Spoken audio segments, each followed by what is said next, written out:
what the Gnostics described, I think they were spot on. I mean, I've come across the same theme, is that this simulation is a copy, a digital copy on one level of the prime reality, because this earth exists in prime reality.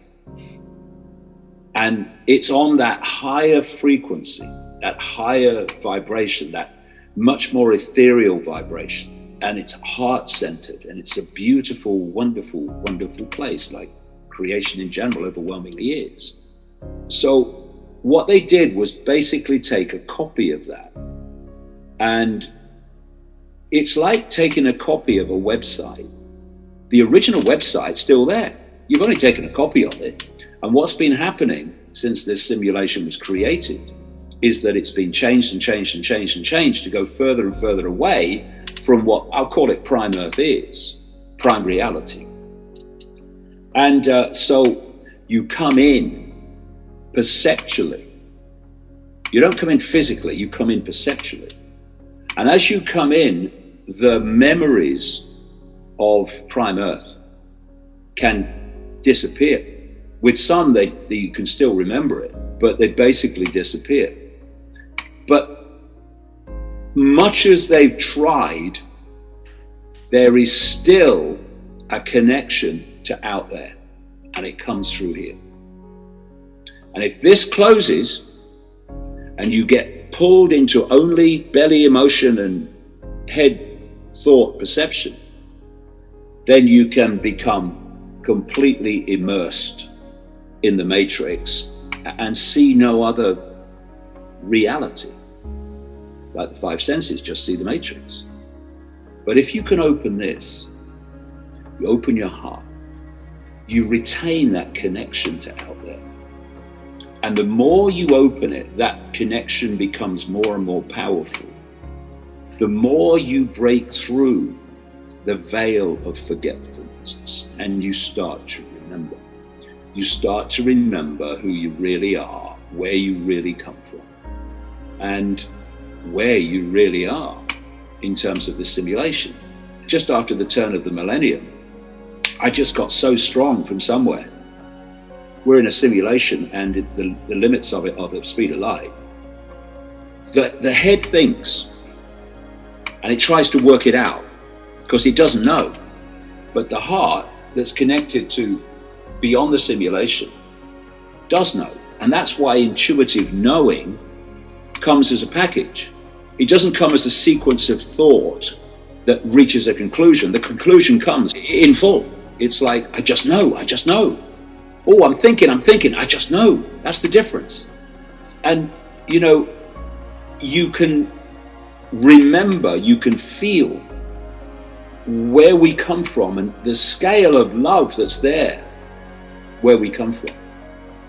And we came into this simulation to try to break the stranglehold that this reptilian force, this ultimately go out of that into Watiko, this distorted consciousness has on humanity. And once you start to feel these things and understand these things, well, it happens on many levels. There's that level. I just know what this could be, know what's out there, and how this is not how creation is meant to be. This is just a very, very dark place. So the Gnostics describe the same thing. But there's other levels too, which drive you on.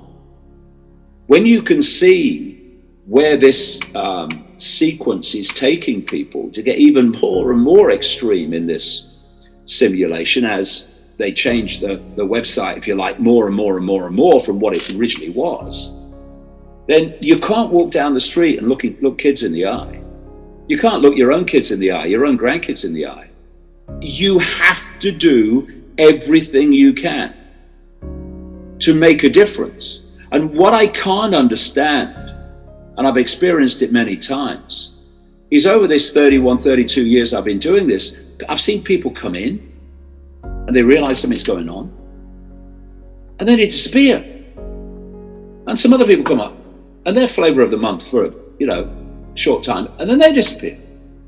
And I look at it and I think, how can you walk away? If you claim to know where this is going, how can you walk away and leave people to their fate? I can't do that. And I'm driven by wanting to break the stranglehold that this force has on human perception. And I'm driven by wanting to know the truth. I don't want a statue. I don't want a round of applause. And if from the other side comes abuse and ridicule, that is all irrelevant to me. I want to know the truth, and I shall pursue it no matter what the consequences, because I don't even think about consequences. People have said to me, when you said that, didn't you know you'd get ridiculed? Well, do you know I'd work that out? But I'm going to say it anyway, because it's about uncovering your truth and then speaking it. Not uncovering your truth and then keeping quiet about it because you don't want other people to think badly of you. This prison that people live in, the fear of what other people think. If you live in a prison, like most people do, of fearing what other people think, you're not you anymore. Never mind handing over your self-respect, you've handed over your uniqueness. You're now molding yourself to become what other people think you should be. Where have you gone? We are part of a infinite expression of consciousness, all possibility, all potential. But we are unique expressions of that, as a unique series of experiences and perceptions that have created us, that have made us what we are. There is no contradiction between seeing that we're all one, that we're all expressions, points of attention within an infinite whole, and celebrating the uniqueness of our particular perceptual point. And if you start fearing what other people think about you, you start editing yourself, you start censoring yourself. Shall I say this, or what shall I say so these people think I'm okay? Well, I don't care what those people think of me. They have every right to think of me whatever they choose to think of me. That's their right, that's their choice, that's their freedom. Freedom is not the freedom to have everyone agree with you. Freedom is the freedom for people to have their own opinion, whatever it is. But it's also my freedom to speak my truth, and I'm going to do so, and nothing's going to stop me. No level of ridicule, no level of abuse, no level of intimidation, none of it. Because once you open your heart to beyond the simulation, out into prime reality, then you lose the intimidation that comes with fear.